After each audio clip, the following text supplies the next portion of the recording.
लखनऊ में पहाड़ों से आ रही बर्फीली हवाओं से यूपी में ठंड बढ़ गई है। इसके साथ ही कोहरे का भी सितम जारी है। आज सुबह से 61 जिलों में घना कोहरा छाया हुआ है। विजिबिलिटी 50 मीटर तक रह गई है। ठंड के चलते गाजियाबाद और मेरठ में 8वीं तक के स्कूल 31 जनवरी तक बंद कर दिए गए हैं। कोहरे के चलते ही कल कानपुर सेंट्रल रेलवे स्टेशन पर 23 ट्रेनें 6 घंटे तक लेट आई हैं।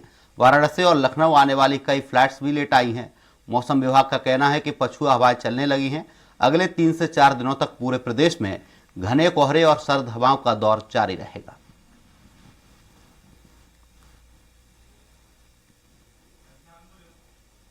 इस खबर पर ज्यादा जानकारी के हमारे साथ सहयोगी संवाददाता घनश्याम निशान चौरसिया लाइव जुड़े हुए हैं। घनश्याम, यूपी में ठंड का कहर बढ़ता जा रहा है। 8वीं क्लास तक के बच्चों की छुट्टी कर दी गई है, क्या कुछ अपडेट है?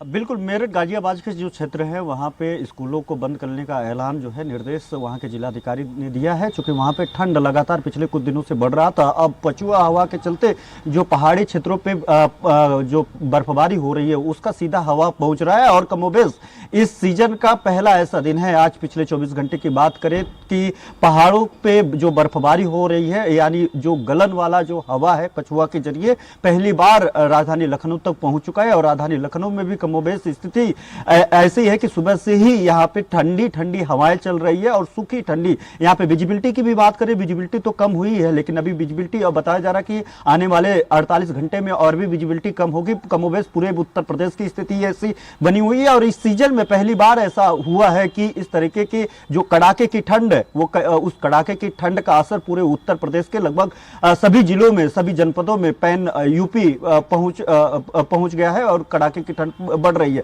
इसके अलावा बात करें जो ठंडी हवाएं हैं उसकी रफ्तार काफी तेजी से देखने के लिए मिली है। पश्चिमी विक्षोभ का जो दबाव है अब उसका असर सीधे तौर पर राजधानी लखनऊ के पौष इलाके में भी मिल रहा है। अभी तक हम लोगों ने देखा कि जिस दिन बरसात हुई, अगर उस दिन की बात छोड़ करके कि सुबह 7 से लेकर के 8 बजे 9 बजे तक धूप निकल जाती थी, जिसके बाद धूप खिलने के बाद जो ठंडी का असर था वो बेहद कम हो जाता था। तो ऐसा लगता ही नहीं था, ऐसे लगता था कि अप्रैल मई जैसा जो है गर्मी पड़ने लगती थी, यानी गर्म मौसम हो जाता था। लेकिन अब जो है पिछले 24 घंटे से पारा की बात करें तो दिन के जो सामान्य पारा है उससे 2 डिग्री सेल्सियस और रात्र का जो मिनिमम सामान्य पारा है उसमें लगभग 4 डिग्री सेल्सियस की कमी दर्ज की जा रही है। यानी अगले कुछ दिनों तक ये लगातार ऐसे मौसम बने रहेंगे और जो विजिबिलिटी है, जो शीतलहर का असर है वो भी लगातार बढ़ता रहेगा। और यानी कोहरे का कहर जो है अब सीधे तौर पे अगर देखा जाए तो उत्तर प्रदेश से उसका असर पड़ रहा है पूरे उत्तर प्रदेश पे। जी घनश्याम, आप हमारे साथ बने रहिए। अगली खबर पर फिर आपकी ओर रुख करेंगे।